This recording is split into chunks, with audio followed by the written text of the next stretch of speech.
Anyway, extremely period correct vehicle. Someone could buy this and make it a Radwood Show winner. This car also has its hood open. Uh-oh. Wildly stepped in dog shit. With the commitment I have for this show, every day.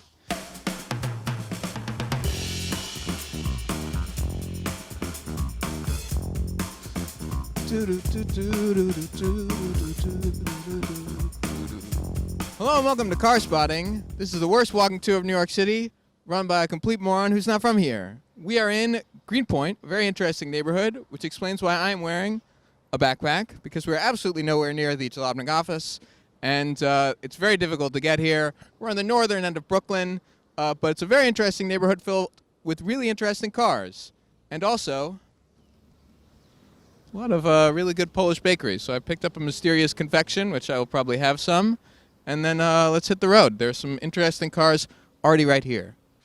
Included among them is this old Ford. I believe it's a Ford F100. And it comes from a very charming era of the automotive world where manufacturers told you everything you needed to know about the vehicle directly on the vehicle. And so we can see that this is a Ford, boop, 100, boop. And we can see the interesting thing about it, it's got twin I-beam from front suspension. So in a normal car, you've got wheel and then suspension mounts right next to the wheel. That makes sense. However, on twin I-beam, it goes the opposite direction. The mounting point on this side, this suspension, goes to this wheel, and this wheel's mounting point is over on this side of the car. So there are these long beams which go across the whole front of the truck. And so that means you end up getting, it's a sort of very simple and tough way to design a suspension, but it also means you can get huge wheel travel, which makes it perfect if you're flying over sand dunes or something in New Mexico or somewhere, or in Southern California. So though we can see this is sort of a charming old workhorse of a vehicle, it's sort of operating as a city vehicle, it's also humorously a perfect desert racing vehicle. All right, let's not get run over. This is our Greenpoint food review of, or our food component of this episode of Car Spotting. I got this across the street at Bakery Rizhovka?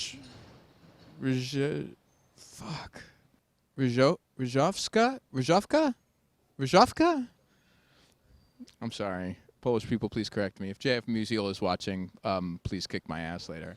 Anyway, I got exactly what the last woman ordered, so I don't know what this is, but anyway, I'm really excited. I think it's just a big donut.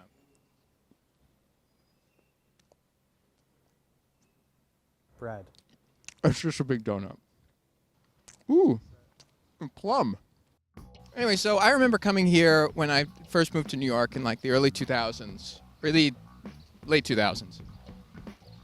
And there really was not like a lot of people in Greenpoint. I remember coming out here and there was like a lone man playing sax at the East River, and that was like about it. And you would see all sorts of weird cars parked out here, like 80 or like 70s Oldsmobile Tornados and all sorts of strange stuff. And there's this one little collection of cars out here which reminds me just of how sort of Greenpoint used to be.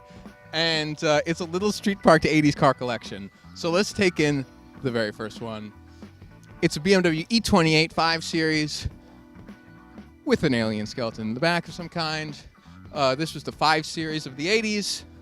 It's in rough shape, but still on the road. The sunroof is made out of duct tape. Now, a lesser car would have been junked by now, but not the E28 5 Series. This one's a manual, stick shift, rear-wheel drive, sports sedan, the yuppie car to end all yuppie cars. Oh, here comes Motorcycle Man. Motorcycle Man, riding a motorcycle. And then immediately thereafter, we have this, which is a Nissan. Oh, it's a 200SX. This is a lot of car enthusiasts today will know the Nissan 240SX, and they'll talk about the S13 generation, which was the 80s one, the S14 generation, which was the mid-90s one, and the S15 generation, which was the 2000s one, which we've never had in the United States. And a lot of people forget about the S12, which existed before them, which we did get in the States, and came with all sorts of weird engines. In this case, this car proudly advertises having a V6. That would be the VG series of V6s. Pop-up headlights, rear-wheel drive. This is a proper sort of sporty car in the same way that the 240SX was. It's just, for some reason, the American enthusiast world just forgets that this exists.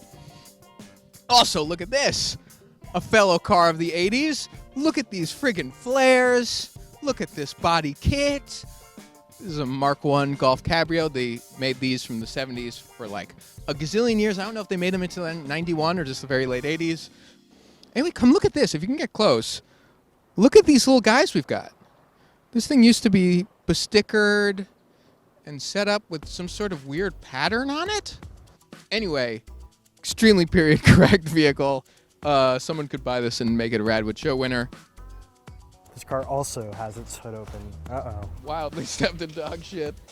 With the commitment I have for this show, you know, every day.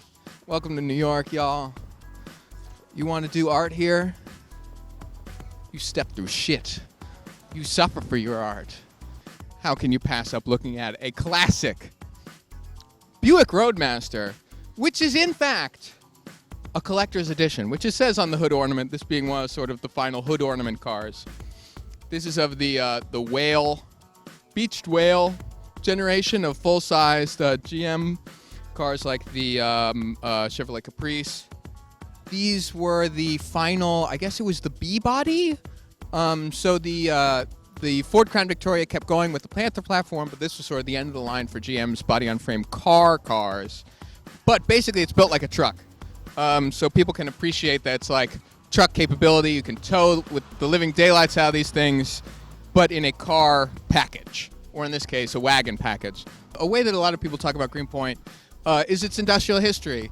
So it actually has its big boom was starting in the 1850s, 1860s with oil. Pratt set up a kerosene refinery over here, and oil kept going.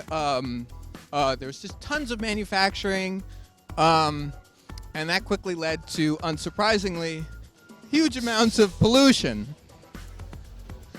So in 1950, famously, I think it was one and not many, but a reinforced manhole shot like 30 feet into the air, which was the start of one of the worst oil spills in American history, the Greenpoint oil spill, which ended up dumping 3 times as much oil into Newtown Creek, which is straight up just a creek here in New York, as in the whole Exxon Valdez oil spills. Like, in some parts, the oil was said to be several feet thick. And if you can imagine what was getting dumped into the water, you can also imagine what was seeping into the ground. And all the way up into the 2000s, a lot of people would think about Greenpoint, and the thing that they would think about is just how it smelled. There's just huge amounts of just fumes seeping up out of the ground. It's toxic and it's bad for you. And it was just, the way everyone thought about Greenpoint was just that it was just pollution. And then starting in the 1960s and then expanded in the 2000s, what it got was the waste treatment plant. I don't know if we'd be able to see it if we go up a block. Yeah, a lot of construction happening. And if wherever there is a lot of construction, there are Ford Raptors and Colorado ZR2s. 90s Range Rover, Colorado ZR2. And let us take in just this final sight of an STI and a LeBaron in front of the Manhattan skyline. Basically, the long story short is all of Manhattan's, sort of most of lower Manhattan's human waste goes across the water to Newtown Creek, where it's treated in a gigantic waste treatment plant with these giant eggs. We'll put a picture of one of Gizmodo's egg pictures in here, in this area, or in this area. All the areas, really, big eggs. Anyway, so Greenpoint was kind of shat on, metaphorically and not, but it's maintained a lot of character, partially because of it, and the sort of old cars still hanging on here are just proof of all of that. So in the shadow of Manhattan, Greenpoint. Imagine if you crossed a dinner roll with a donut. Oh, there's something in the middle. Ooh. Plum. Mmm. I love this. Reminds me of like a raisin challah.